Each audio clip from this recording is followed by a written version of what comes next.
tranquilas, né? Não tem nada demais. Agora fosse mais longas um pouco.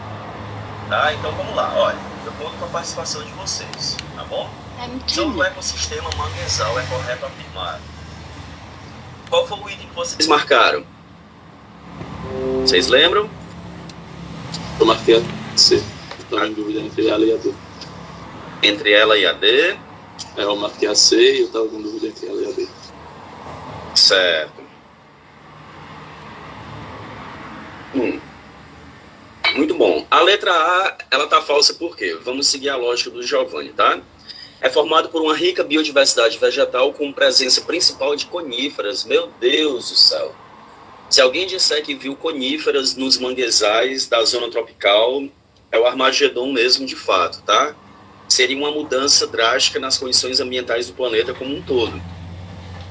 Não, você não vai encontrar conífera em área de manguezal. São espécies completamente diferentes, adaptadas a ambientes completamente diferentes. Coníferas em regiões mais frias, tá? Queda de neve mesmo. Manguezal são regiões de clima tropical, extremamente quente e úmido, tá? E alta salinidade também. Por isso que são chamadas de espécies halófilas. Halo, tá certo? Sal. E aí o restante da frase ele tá correto, mas essas coníferas aí estragou tudo, tá? Letra B, define-se como vegetações, aliás, como formações rasteiras ou herbáceas, certo? Não, pessoal, o manguezal, por incrível que pareça, no sentido original do termo, ele é considerado uma formação florestal, vocês acreditam? Só que a degradação tá tão alta que não tá dando tempo às espécies atingirem um porte florestal novamente, embora... Se você for lá no Pará, na área que não é tão degradada assim, tá, você encontra manguezais, espécies com 3, 5, até 10 metros de altura, tá? Cada árvore. As espécies daqui do Rio Grande do Norte, elas, embora sejam, as copas das espécies estejam bem próximas, mas elas são árvores, mas não tem um porte tão elevado assim. Por quê? Porque já passou por sucessivas fases de degradação. Aí não consegue crescer tanto, tá? Mas não é formação rasteira, não. Beleza? Letra C. É constituído de solo predominantemente lodoso, deficiente em oxigênio. Exatamente, beleza. Tá? Com espécies vegetais adaptadas à flutuação de salinidade. O que é que isso quer dizer, flutuação? Mudanças de salinidade.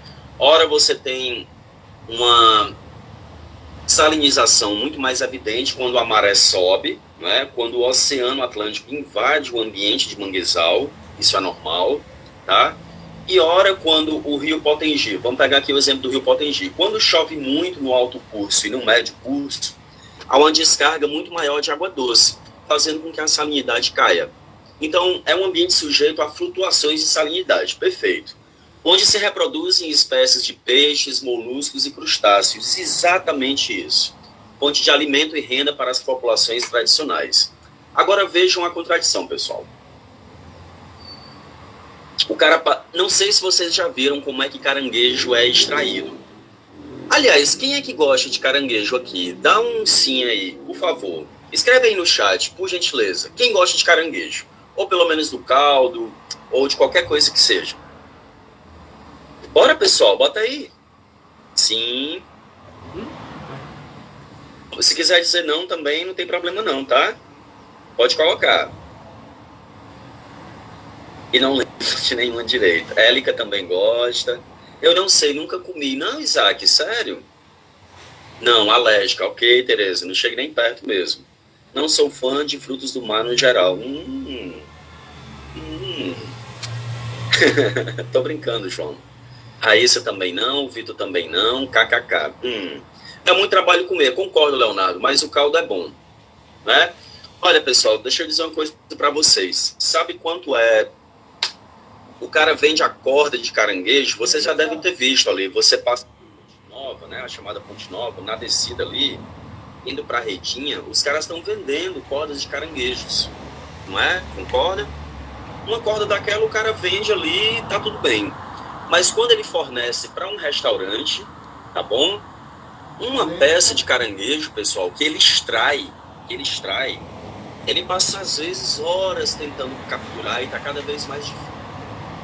Os manguezais estão muito destruídos, né? E aí o que é que acontece? Ele vende a peça às vezes a 50 centavos, 40, depende. Tá bom? Quanto é que é um caranguejo num restaurante daquele, na barraca ali, eu não posso dizer o nome, né, por questões de... Enfim, eu não posso revelar o nome, mas ali na Praia do Cotovelo, tem uns restaurantes ali, em Ponta Negra. Tu vai pedir uma bacia com 3 caranguejos, dá quanto, mais ou menos? Mais de R$ 15, 20 conto, por aí, exatamente. Percebam o atravessamento de preços, a agregação de valor, tá certo? Que é colocado da peça que é vendida a 40, 50 centavos até chegar a R$ 20. Claro que tem a mão de obra da cozinheira, do cozinheiro, o transporte, né?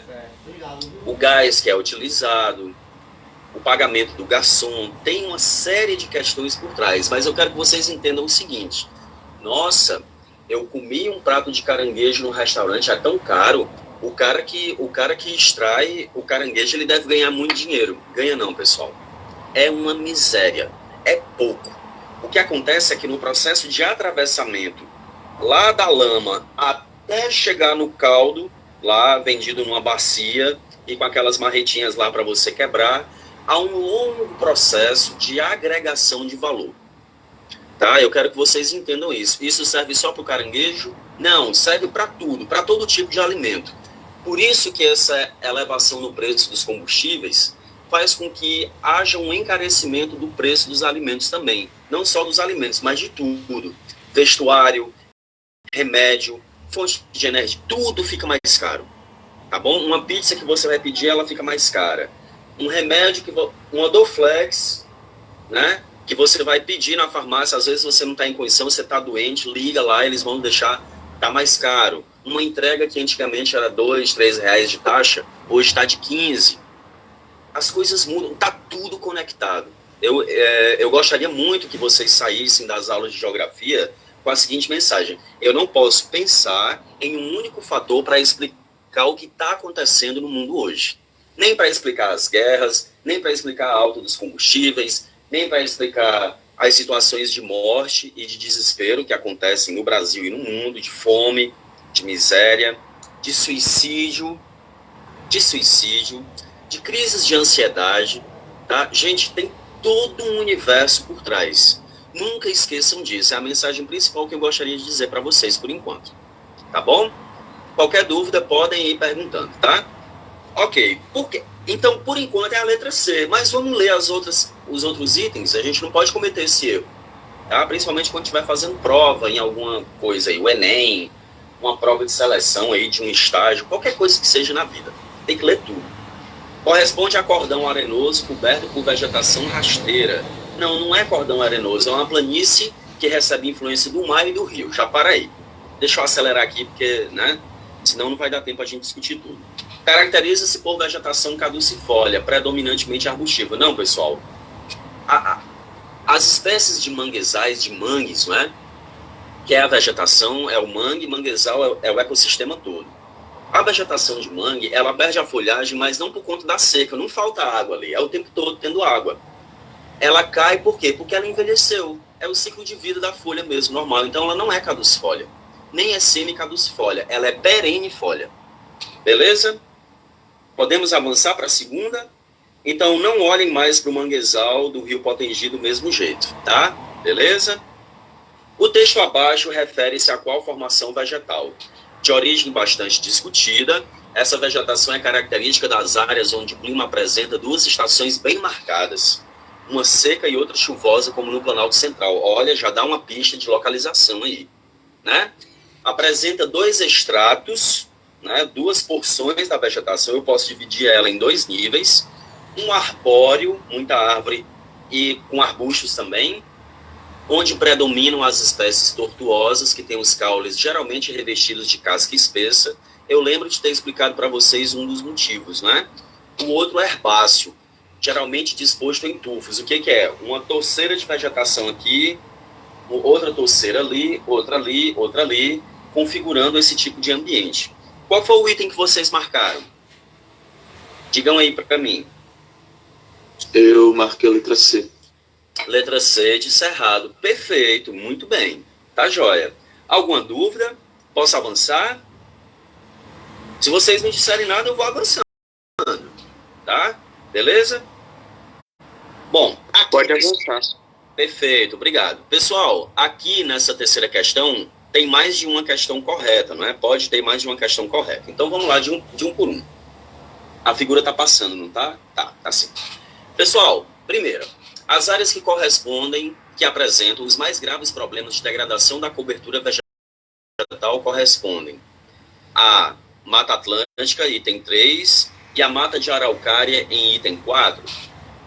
Praticamente, assim, você poderia dizer que esse item está errado, porque é praticamente todos, né? O que está mais ou menos preservado ainda é a Amazônia, ainda tem muita área de mata nativa, tá bom? E o Cerrado também, por incrível que pareça, ainda tem muita área de mata nativa. E a Caatinga também, tá bom? Então, vamos considerar o item correto, não tem problema, pode ter mais de um.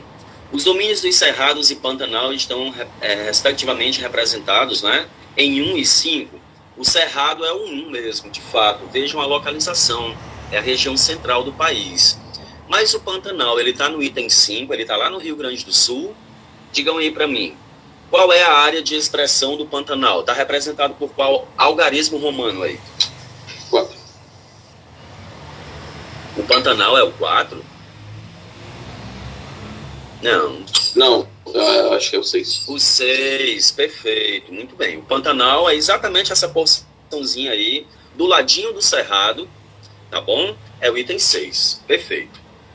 Então, não está correto o item 2. 4. A área 7, tá? Recoberta pela floresta amazônica, não apresenta paisagens de exceção, enclaves, no seu contexto e é submetida às influências de clima subtropical. Gente, está quase tudo errado aí nesse item. A área 7 é recoberta pela floresta amazônica? Sim. Mas quando ele diz assim, não apresenta paisagens de exceção, chamados de enclaves, aí não é verdade. Por quê, pessoal? Existem manchas de cerrado no meio da floresta amazônica. E aí é discutido isso como o quê? Como uma evidência de que a floresta amazônica ela já foi cerrada um dia, em um contexto que não era tão úmido assim. Mas aí a terra passou por mudanças. No Brasil, na porção que nós conhecemos como Brasil, ficou mais úmido e a floresta conseguiu se desenvolver. Tá? Então existem manchas de cerrado no meio da floresta amazônica, sim. Especialmente no setor mais ao norte, mais próximo do Planalto das Guianas, que é mais ou menos por aqui, tá? Perto de Roraima aqui, beleza? Diga, quem foi que perguntou ou levantou a mão? Eu não estou vendo. Quem foi? Professor? Oi, Isaac. Então quer dizer que o Cerrado pode meio que virar a floresta amazônica em algum dia? Se as condições de umidade aumentarem, sim. Agora, a tendência é de ser o contrário, de haver savanização, que é o termo mundial para o cerrado. No Brasil é conhecido como cerrado, mas na classificação mundial ganha o nome de savana, tá? De acontecer muito mais a savanização da floresta. Por quê? Porque a degradação está muito alta. Percebe o que eu estou dizendo? Passaria de um nível de porte florestal para um porte mais arbustivo, o que não é bom. Do ponto de vista... Por quê? Porque resulta de degradação. Não é um processo natural de mudanças climáticas que aconteceram em 100 mil anos, 200 mil anos, 120 mil anos, final do Pleistoceno, início do Pleistoceno. Não é isso. Mas é porque a degradação está num ritmo muito acelerado. E as estimativas indicam que pode haver a savanização da floresta amazônica. Beleza, Isaac? Dá para compreender? Perfeito. Joia. Avançando. Pessoal, o item 8. O domínio das caatingas abrange indistintamente todo o Nordeste brasileiro, demonstrando ser esta a região mais homogênea, a mais homogênea região natural do país. O domínio das caatingas não abrange todo o Nordeste brasileiro. Por quê? Os estados do Maranhão e do Piauí, a boa parcela do Piauí não é recoberta por caatinga, e sim pela mata dos cocais, que é representante dessa zona de transição aqui, ó, onde o mouse está passando. tá bom? Entre a floresta amazônica e o domínio das caatingas, beleza? Por isso que o item está falso. E na 16, os espaços numerados correspondem por ordem A. Deixa eu diminuir aqui, pessoal, o zoom, porque senão não vai dar para ver, tá? Olha só, 1 corresponde ao cerrado? Sim. A caatinga é o item 2? Sim. A Mata Atlântica é o item 3? Sim. 4 é a Mata de Araucária? Perfeito, ó, perfeito. Basta olhar no mapa, pertence ao sul. 5 corresponde aos campos? Sim. 6 é o Pantanal? Sim. E a Floresta Amazônica? O 7. Perfeito. Portanto, esse item ele está correto também. Alguma pergunta, pessoal? Eu posso avançar? Sim, professor, pode avançar. Beleza, meus queridos. Beleza, meus queridos. Olha só, a quarta questão. Eu coloquei o mapa da vegetação mundial, né, para vocês terem uma ideia. Olha só, não aparece o nome Cerrado, mas aparece o nome Savana, que é esse roxo. Por quê? O Cerrado é da classificação mundial. E aparece o nome Floresta Amazônica? Também não, porque ela pertence ao grupo das florestas tropicais do mundo, ao lado da floresta do Congo, ao lado da floresta de Bornéu, que fica na Ásia. O Congo é na África, é essa faixazinha aqui onde o mouse está passando, e a floresta de Bornéu fica por aqui, ó, tá? No Sudeste Asiático. É muito úmido, inclusive tem relatos, né, de seres estranhos por lá, cobras voadoras, como eu já havia falado para vocês. Mas nada que tenha sido provado, não. Tá bom? São relatos, né, lendas e tal. Tá bom? E aí, olha só, nós temos, se vocês olharem o mapa com calma, vocês vão ver onde é que está a taiga, que é a floresta de coníferas, a tundra, que é perto das capas de gelo já, tá? Os campos, a vegetação de deserto, tá bom? E aí, vamos lá. Primeiro item, do ponto de vista fitogeográfico, no domínio natural das montanhas, ó, o aumento da altitude, eu estou subindo, produz efeitos similares aos do aumento das latitudes. Sim. Gente, se vocês olham esse mapa aqui, o que acontece quando eu saio da zona tropical e avanço para o Polo Norte ou para o Polo Sul?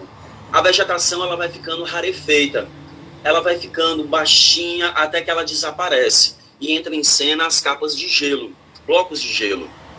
Vamos imaginar o caminho inverso subindo uma montanha, os Andes ou o Himalaia. Você encontra floresta na parte de baixo, à medida que vai ficando mais frio, a vegetação ela vai ficando rarefeita também. Até que finalmente a vegetação desaparece, só sobra o quê? As capas de gelo. E aí nós temos vegetação de altitude, tá? Portanto, o item está correto. Ao qualquer dúvida, eu estou avançando por conta do tempo. Me perguntem, tá? Já que ninguém está falando nada, eu estou entendendo que tá, ou que estão dormindo, né? Ou que está tudo certo. Beleza? 2. A faixa intertropical situada entre os tópicos... Tudo certo, professor. Pode prosseguir. Beleza, meu querido. Beleza. A faixa intertropical situada entre os trópicos de Câncer e Capricórnio, beleza? Câncer ao norte, Capricórnio ao sul. Caracteriza-se pela presença de climas quentes, como o clima tropical árido, com chuvas escassas e mal distribuídas e temperaturas muito elevadas. Perfeito, pessoal. O clima tropical árido, ele é exatamente essa descrição aí. Extremamente quente e com chuvas mal distribuídas e escassas. Tá? 4. A área de ocorrência da tundra é a região próxima ao Oceano Glacial Antártico. Vamos lá para o mapa. Eita. Deixa eu ver. Leonardo. O Oceano Glacial Antártico, ele é próximo ao Polo Norte ou é ao Polo Sul? Pode escrever no chat só, não tem problema não. E não tenha medo não. Fale, por favor. É próximo ao Polo Norte ou ao Polo Sul? Glacial Antártico. Eu acho que o Leonardo não está aí. Ou fui eu que caí. Leonardo, você está aí? Você não caiu não, professor. Tá bom, acho que o Leonardo é que não está aqui conosco. Ele não responde mesmo. Tá bom, Tereza, obrigado. Arthur Webster, o Oceano Glacial Antártico está no Polo Norte ou está no Polo Sul?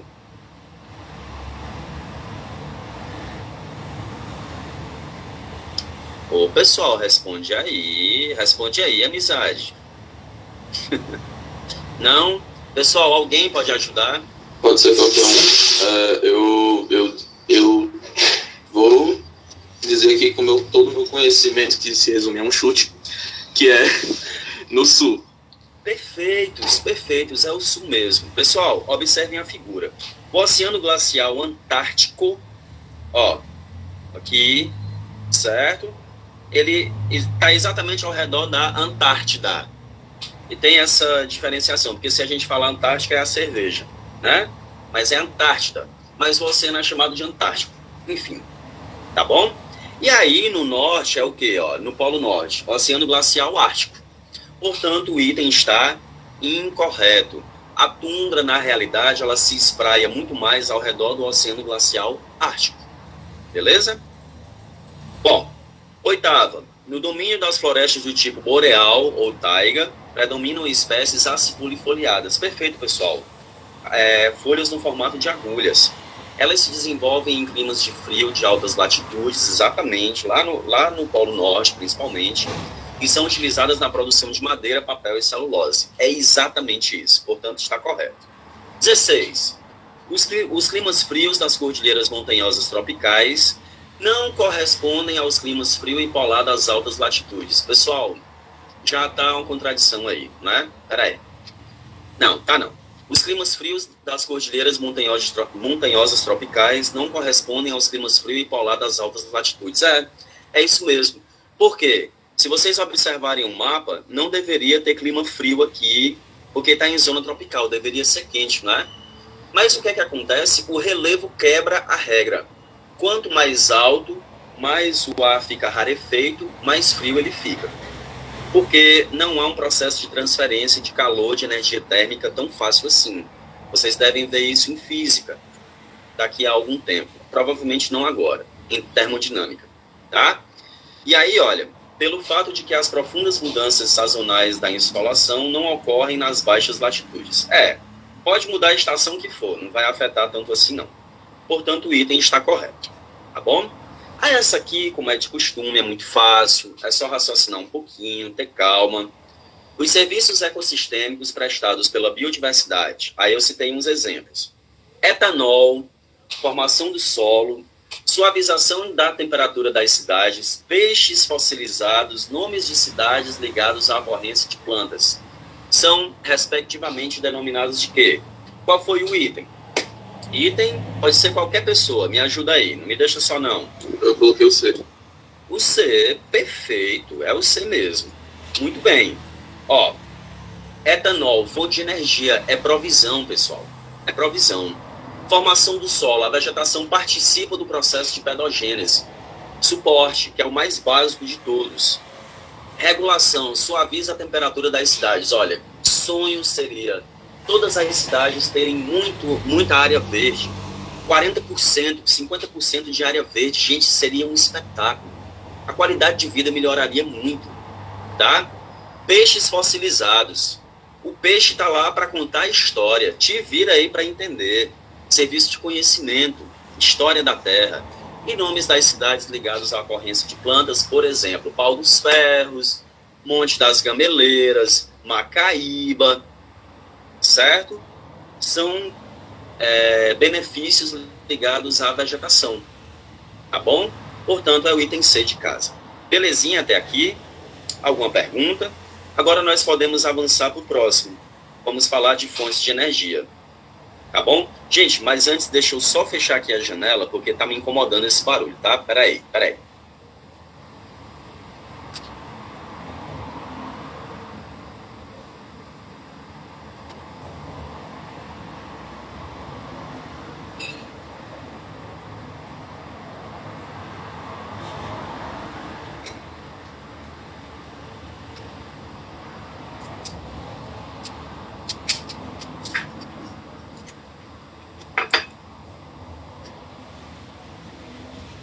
Ok, moçada, voltei, beleza?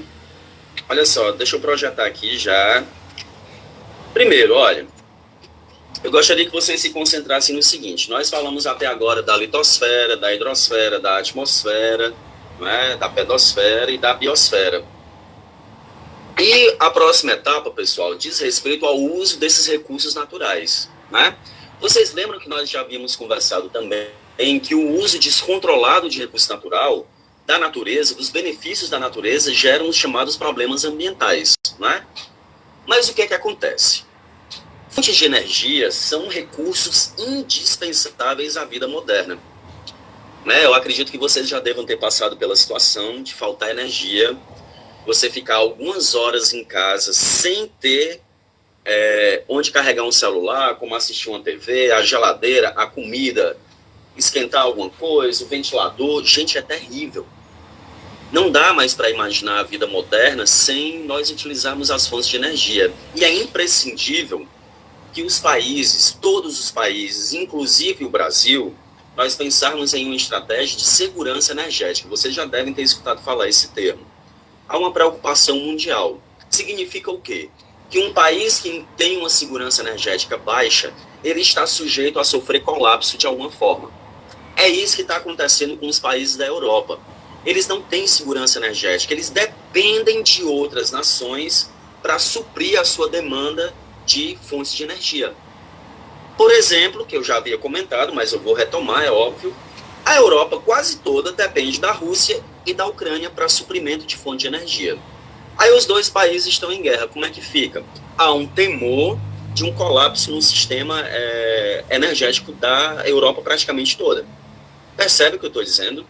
Daí a importância, pessoal, das nações elas se planejarem para diversificarem as fontes de energia. Apostarem mais na energia solar, na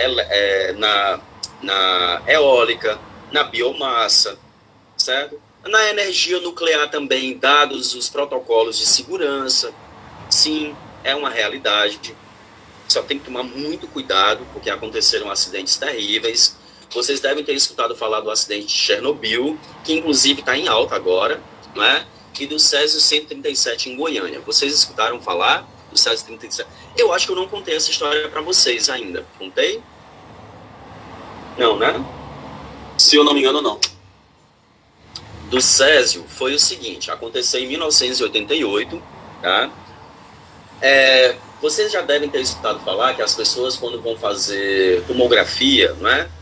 Elas vão para aquela maquininha, tá? E o técnico em radiologia, o que é que ele faz? Ele vai para de trás de uma placa de chumbo. Todo mundo concorda?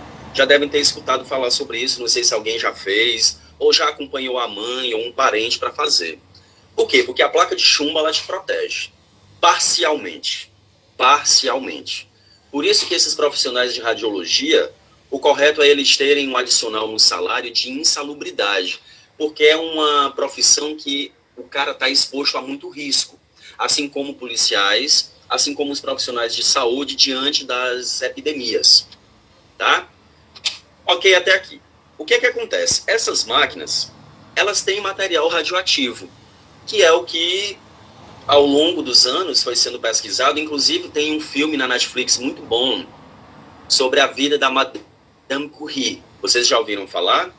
É porque eu esqueci o nome do filme. Peraí, deixa eu botar aqui no Google, só para Madame Curie filme. Eu acho que é... Pronto, achei. Deixa eu só colocar o link para vocês. Quem tiver curiosidade, pessoal, vale muito a pena. O filme é muito bacana. Por quê? A Madame Curie, para conseguir fazer pesquisa, ela precisou se submeter. Ela estudou o rádio, não é? Que num primeiro momento foi extremamente nocivo, matou muita gente, inclusive ela mesma morreu por conta disso. Os namorados que ela tinha, ela passou a ser conhecida como a Madame da luz mortal, era uma coisa assim, Madame Mortal, porque por onde ela ia carregando material radioativo, ela andava sempre com ele, ela acabava submetendo as pessoas a essa exposição, né? Ela foi uma das primeiras mulheres na área da química a conquistar um espaço, sofreu muito preconceito, muita perseguição, inclusive de outras mulheres, tá certo?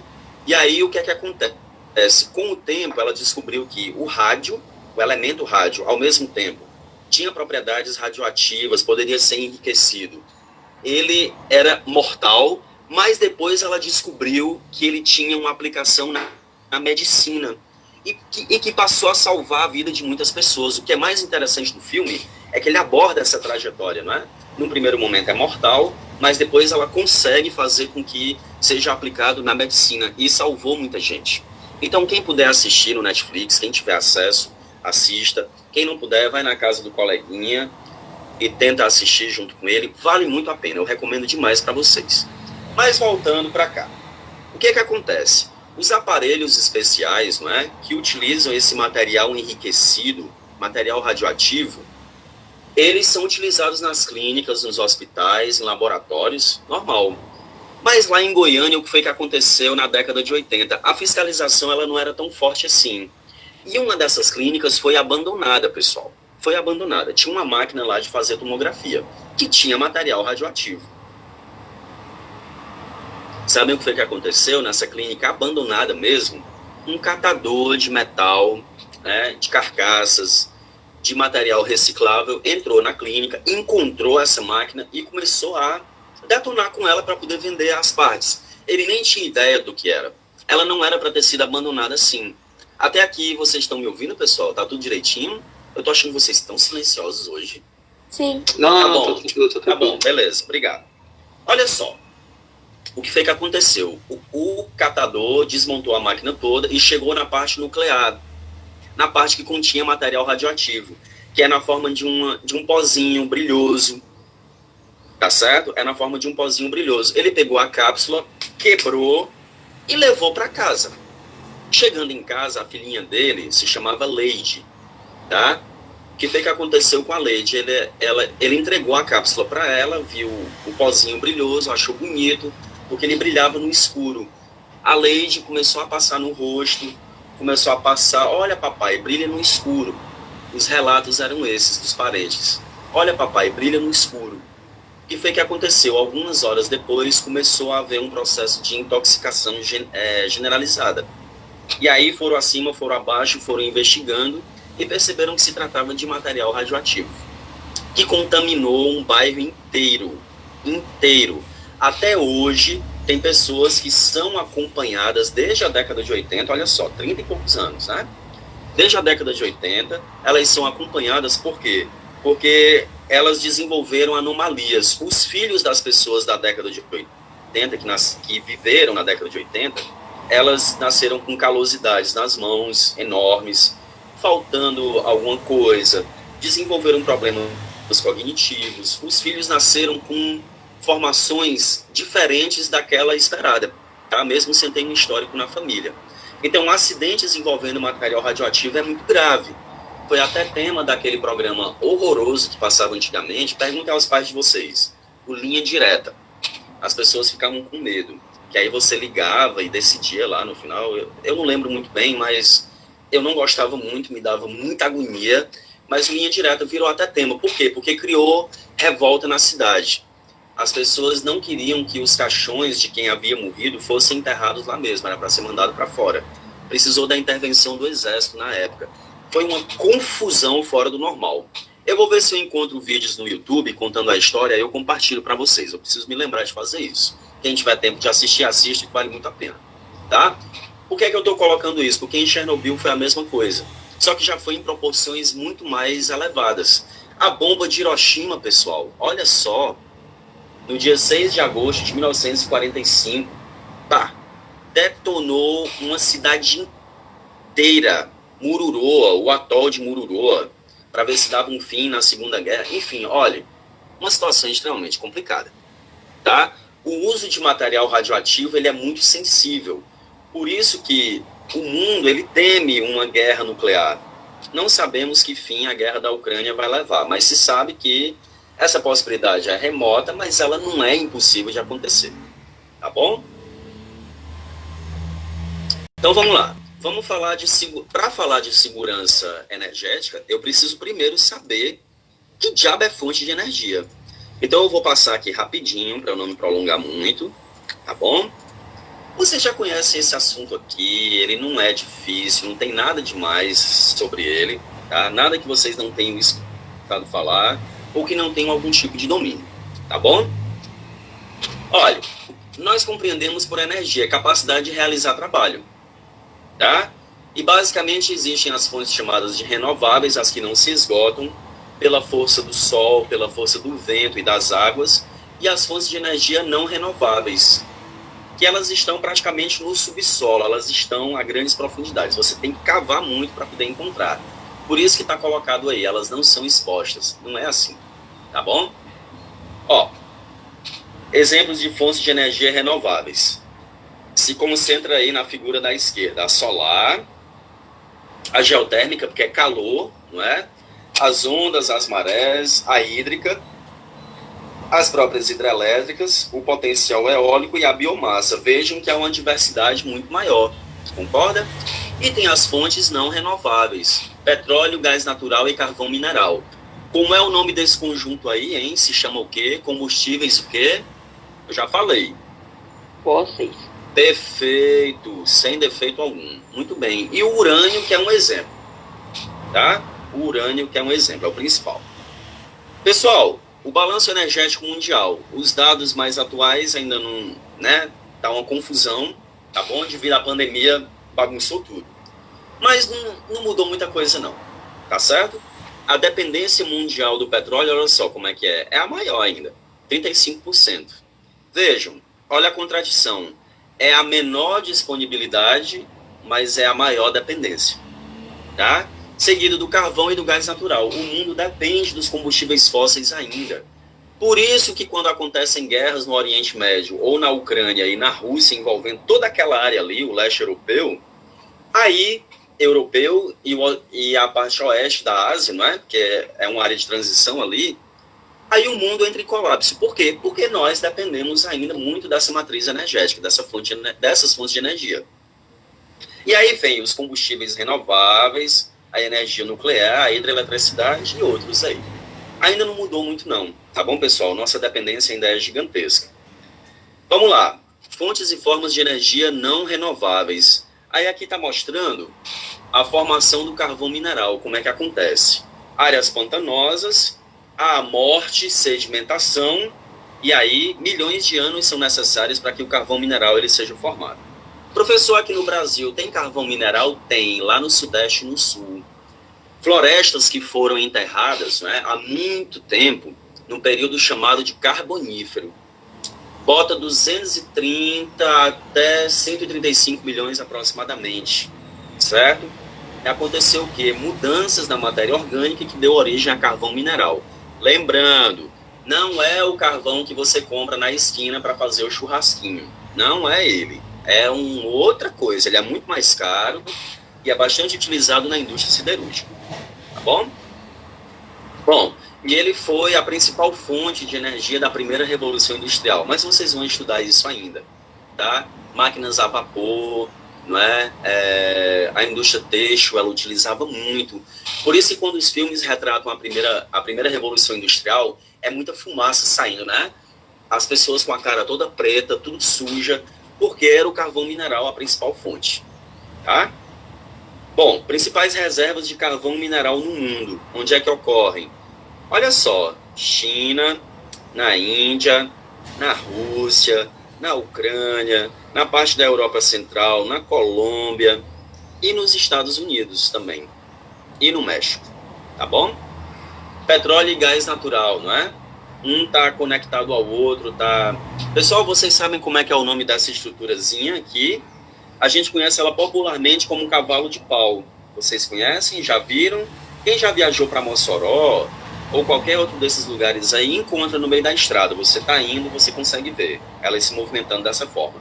Em Macau, em Tendências, em Galinhos, é cheio dessas unidades aí, tá? Tem a conhecida estrada do óleo, que é naquela parte ali do litoral setentrional, que foi só que é bastante utilizada para transporte de óleo, né?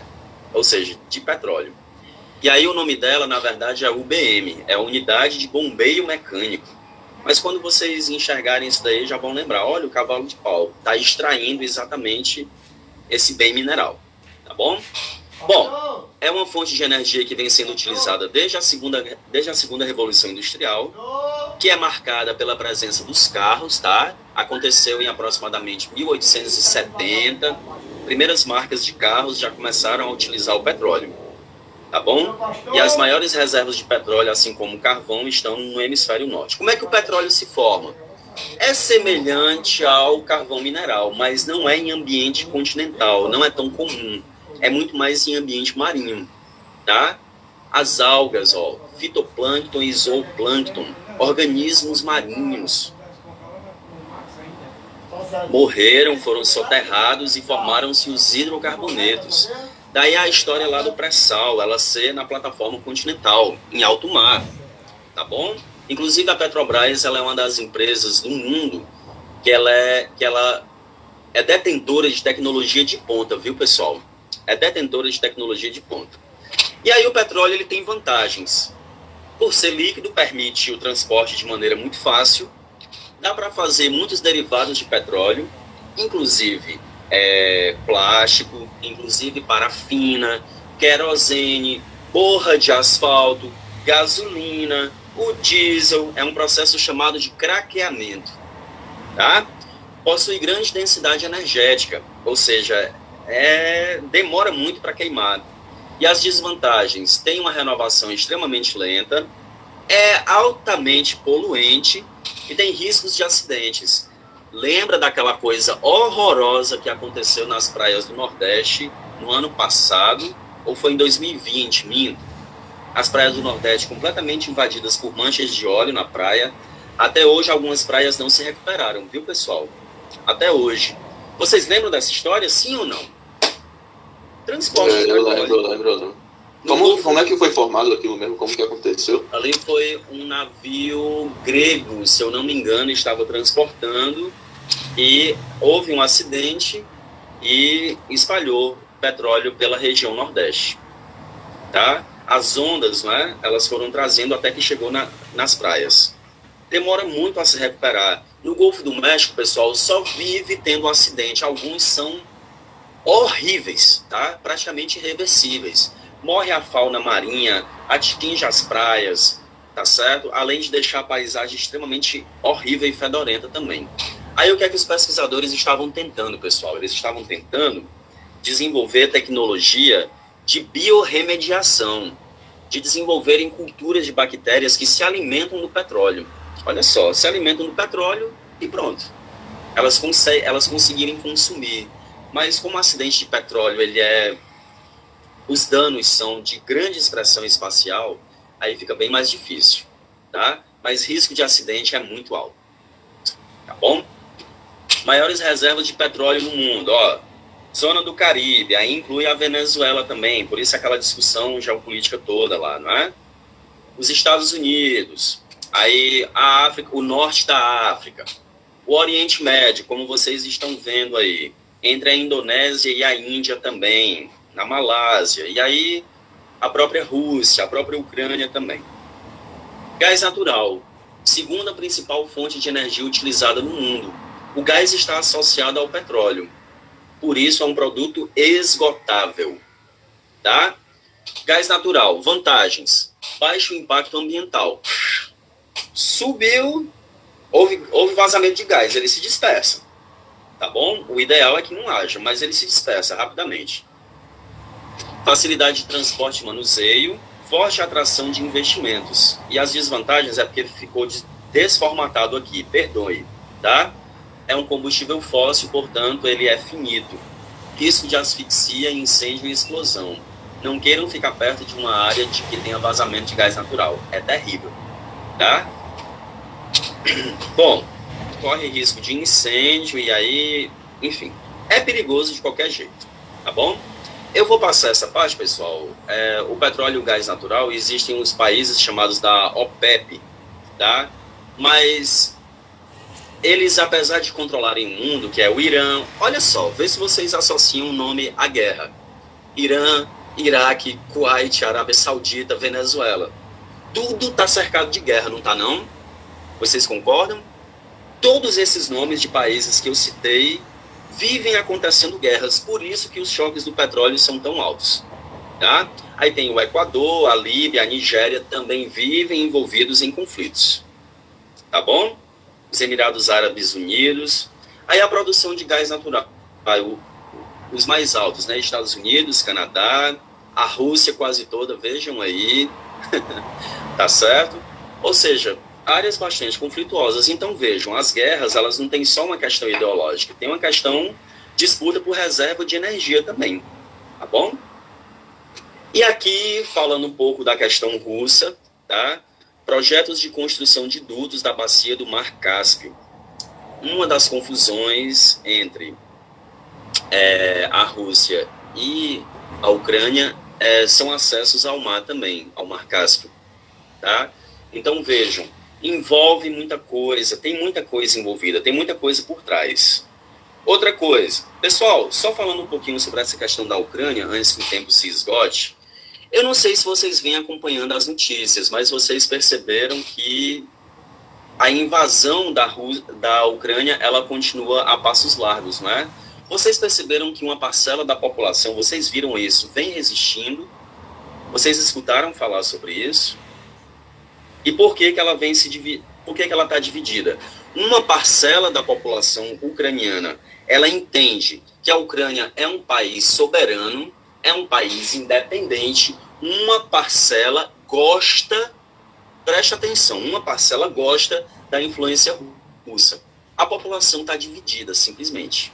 E aí o que é que acontece? À medida que os russos estão avançando, ora eles vão encontrar resistência da população ucraniana que quer independência, ora eles vão encontrar adesão da população que gosta da influência da Rússia.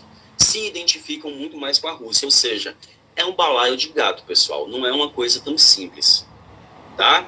E o que é que acontece? A influência russa é tão forte na região, que mesmo quando a população ucraniana ela vota em candidatos democraticamente eleitos, se a Rússia disser assim, nós não reconhecemos esse governo, existe confusão, que é o que vem acontecendo nos últimos anos. Os candidatos apoiados pelo Kremlin, né, pela Rússia, pelo Vladimir, eles são depostos, eles estão sendo depostos desde 2014. E sabe o que é que acontece? Como resposta, a Rússia ela adentra territórios ucranianos, por exemplo, a tal da Crimeia. Vocês devem ter escutado falar sobre isso também.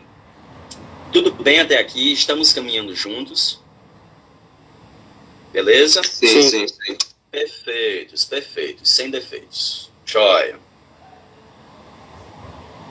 Bom, vamos falar da energia elétrica, já que a maior parte vem das fontes chamadas de renováveis, tá? A eletricidade ela pode ser obtida a partir da força da água, pelo vento também, pelo calor produzido na fissão do urânio, não é? Nós temos 3 tipos de usinas que geram: as usinas nucleares, as termoelétricas e as hidrelétricas. A geração de eletricidade são transformadores, isso é simples, vocês vão estudar em física. Você pega uma força mecânica e transforma em energia elétrica. São transformadores que fazem isso. É o mesmo princípio para as hidrelétricas e para as eólicas também. Tá bom? A energia nuclear. Aí já é fissão, né? Métodos de fissão, de enriquecimento. Já é um processo que eu não vou saber explicar para vocês, porque isso é química e física pura. Tá bom? Aqui, o desastre nuclear de Chernobyl, na Ucrânia, aproximadamente 2 anos, né, de desastre que perdura até hoje. Até hoje tem focos de incêndio nessa área, tá bom?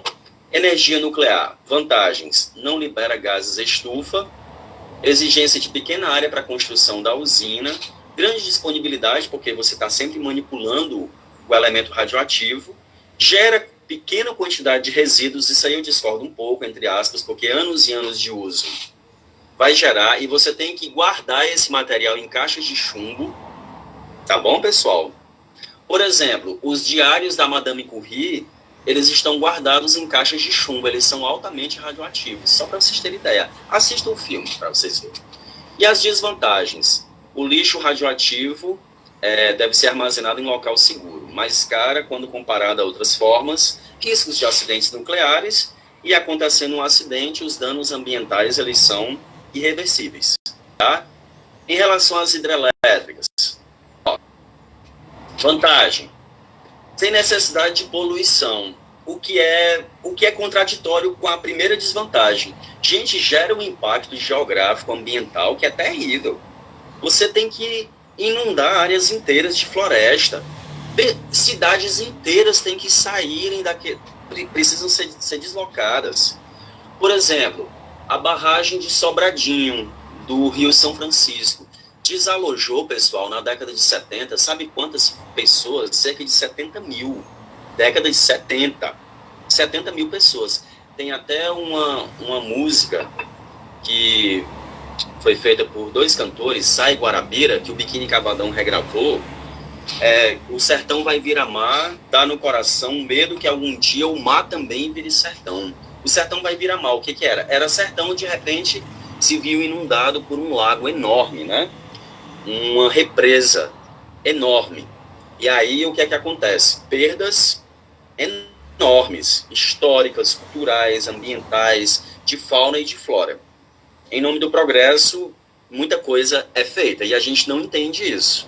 De repente você está aqui na sua cidade, estou lá em São Rafael, estou lá em Lagoa Salgada, aí chega a notícia, olha, vocês vão ser realocados para uma cidade nova que foi construída, porque toda essa área vai ser inundada e é questão de segurança nacional. Negão, tu tem que sair.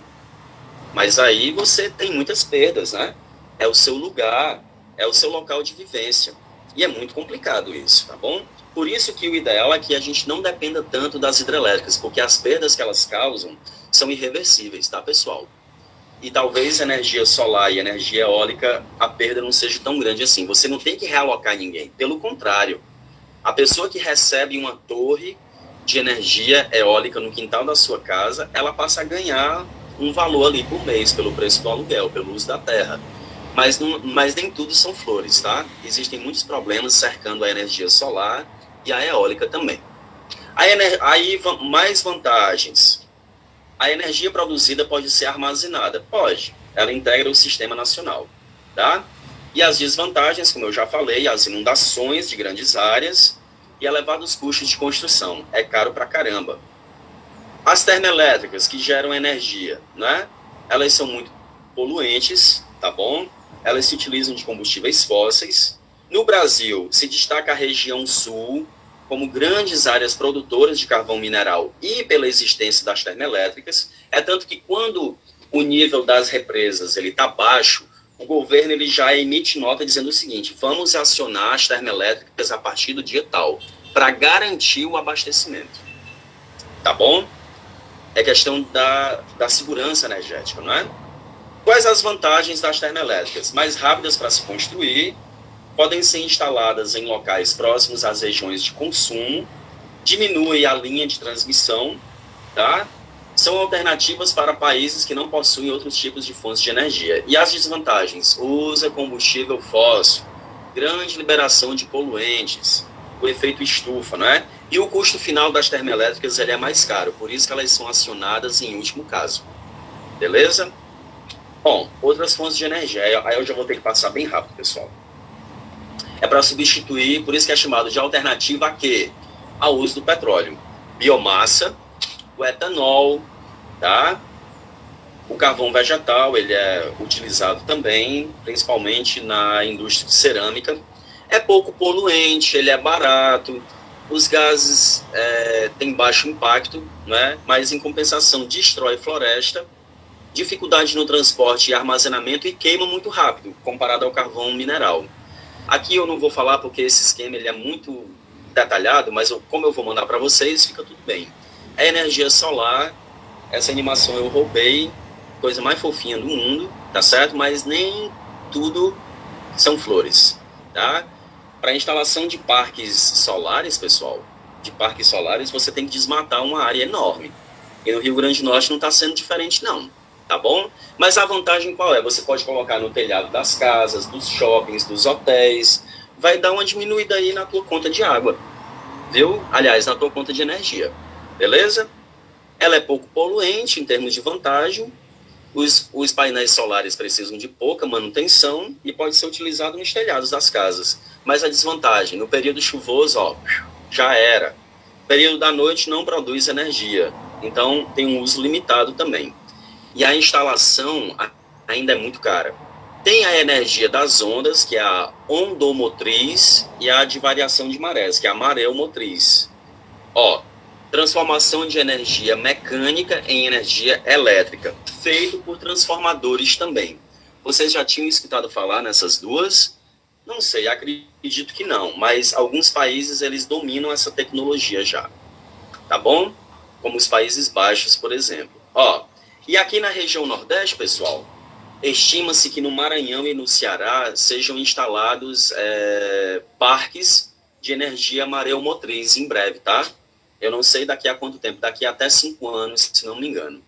Tem a geotérmica também, que faz o quê? Ela transforma energia térmica em energia elétrica. Isso é feito pela ação de transformadores também.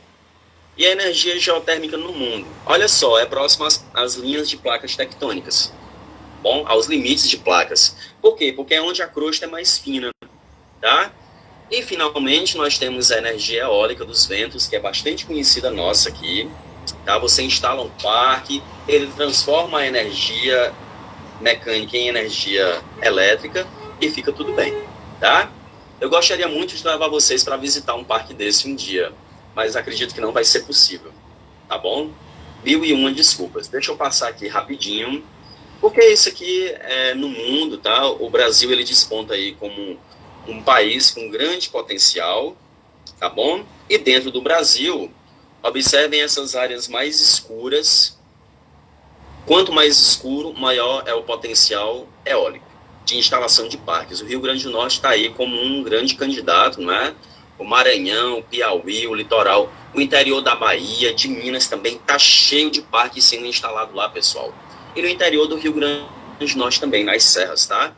Lages, Serra, Lagoa Nova, Caiçara do Rio do Vento, mais baixinho um pouquinho, mas tem alguns relevos ondulados também. Eles estão sendo muito procurados, tá? Deixa eu parar aqui a exposição, tá bom? Deixa eu conversar com vocês um pouquinho. Pessoal, olha só, tudo bem?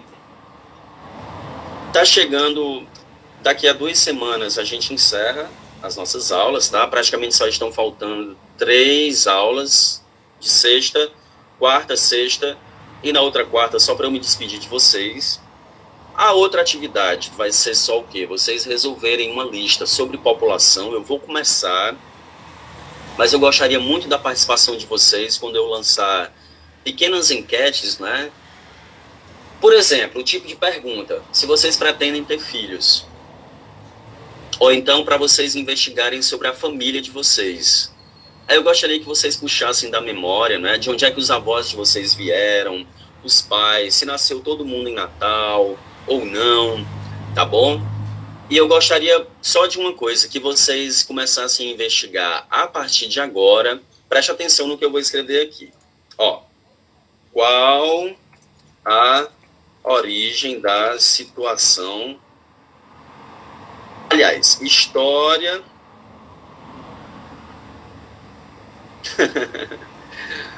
Mas pode ser que você mude de ideia, Giovanni. História da economia da família de vocês.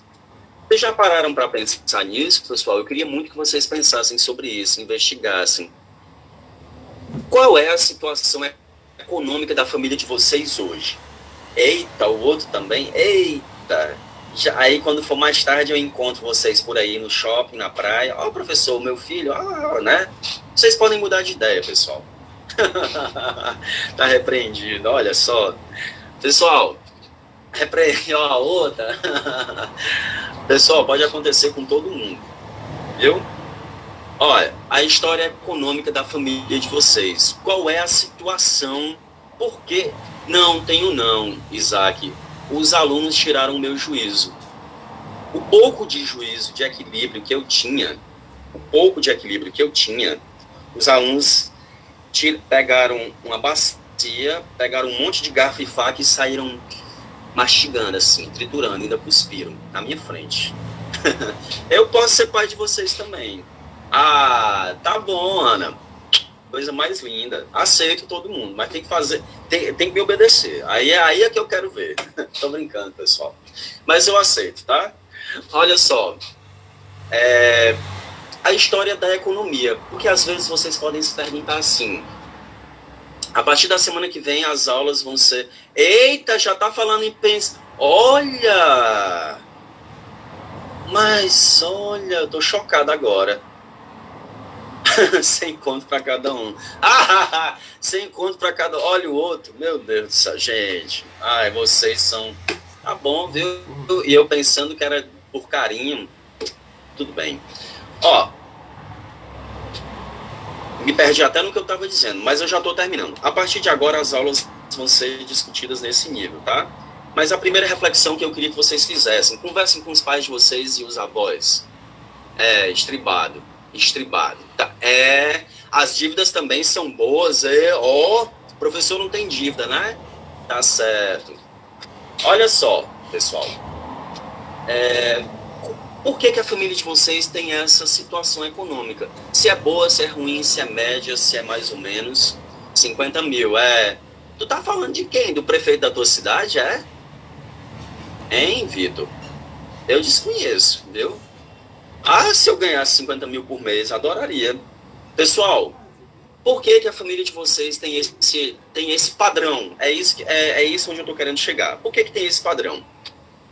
Por que algumas passam tanta dificuldade e às vezes vocês não entendem? Às vezes é o histórico pessoal familiar, tá? Às vezes é resultado de migração, às vezes é resultado de algum problema relacionado à falência de uma empresa que a pessoa trabalhava, que os avós de vocês trabalharam. Então eu gostaria muito que vocês pensassem na família de vocês, investigassem, para quê? Para que a partir de agora a gente discutisse mais sobre isso, tá bom? Eu agradeço demais a atenção de vocês. Na sexta-feira nós nos encontramos aqui. Vocês já sabem por que vocês não estão tendo aula presencial comigo, não sabem? Porque a turma de vocês é gigante. É por isso. Aí a coordenação não aceitou. Senão eu iria pro IF tranquilo. Inclusive ontem eu fui à noite.